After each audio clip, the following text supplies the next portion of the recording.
What if I told you that the first 60 minutes of your day could completely transform your life?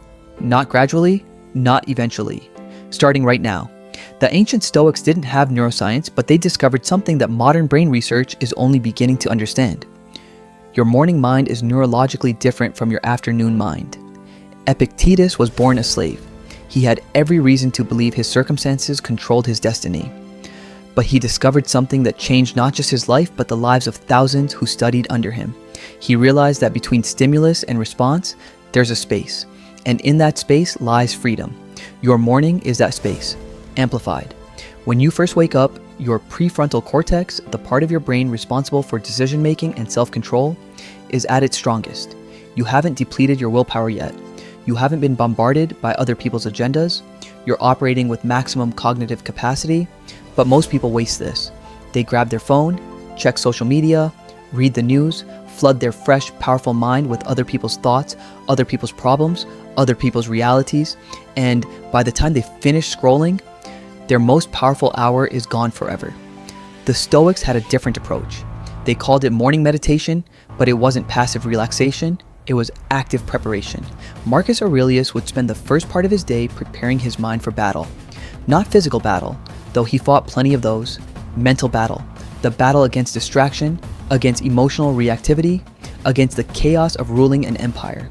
Here's what he did, and here's what you can do. First, before you check anything, before you talk to anyone, you write. 3 pages. Handwritten. Stream of consciousness. Everything that's in your mind, you put on paper. The worries, the plans, the fears, the excitement, all of it. Julia Cameron calls this morning pages in her work on creativity. But the Stoics were doing this 2 millennia earlier.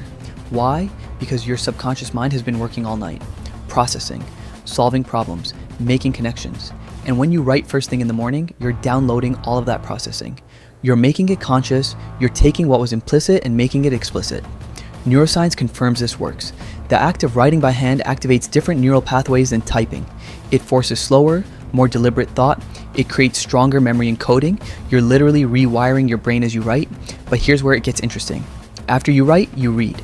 Not emails, not news. You read philosophy. Specifically, you read Stoic philosophy. One passage. Maybe from Marcus Aurelius' meditations. Maybe from Epictetus' discourses. Maybe from Seneca's letters. It doesn't matter which.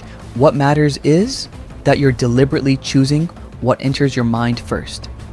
Think about it like this. Your mind is like a garden in the morning.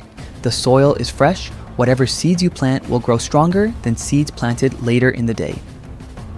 So, what are you planting? Are you planting other people's anxieties from the news? Or are you planting wisdom that survived thousands of years?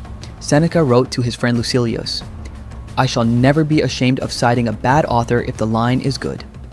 He was talking about the practice of collecting wisdom, of deliberately curating what influences your thinking, and the morning is when this practice has maximum impact. After reading, you plan, but not a to-do list. The Stoics called this Premeditatio Malorum, the premeditation of evils.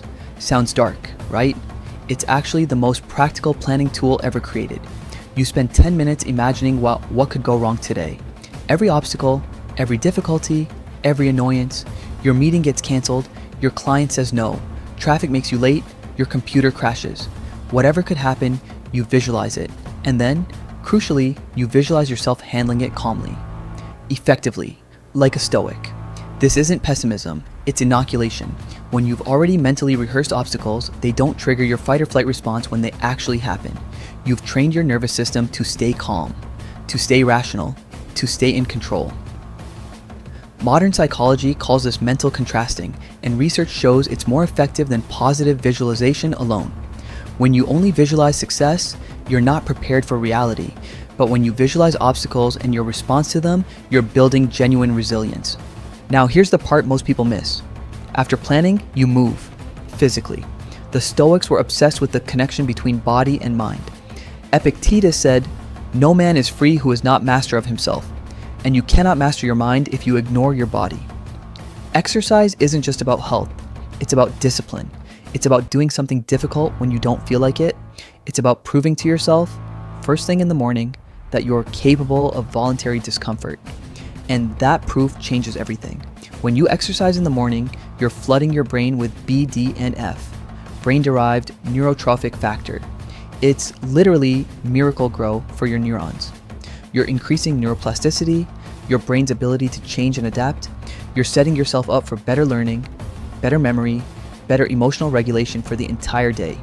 But here's the real secret. Consistency compounds. One morning routine doesn't change your life. One morning routine repeated every day for 6 months rewires your entire nervous system.